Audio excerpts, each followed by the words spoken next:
ভাই মুরগি কয় টাকা কেজি? ভাই 300 করে ব্যস্ত আছে। এই চিন্তা করে পাশে তো 250 টাকা করে বেচতে আছে আর আমি 300 দিয়া। ভাই তাহলে তো আপনি পাশে যান নিতে পারেন আমার কাছে কি করছেন দাম স্যার? আরে মেয়ে এই তো না মুরগি খেতে এই তো আমি তো আমি তাহলে ঘোরা দিবেন কেমন তো নাই কাম। ও ওই ধরনের মুরগি শেষ তাহলে চান্স পাইছি যখন একটু দাম শেষ করে দিই। চিন্তা ভাই দেখছেন না? হ্যাঁ ভাই আমরা নেন ভাই সামনে লেগে শুধু 500 টাকা কেজি।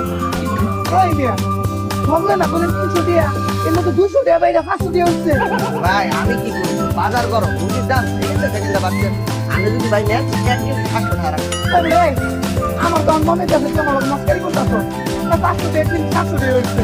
আরে ভাই তোর তো আমার না তোর তো এটা তারা বড়রাই মুরগি রেখে আছে আর মুরগিটা দাম করে মারতেছে ভাই আপনি যদি নেন এখন আপনার জন্য 1000 টাকা কেজি। হ্যাঁ ভাই গো তোমার বাবা আমার দাম করে লাগে তো 1 কেজি দিয়ে চলে যা 1000 টাকা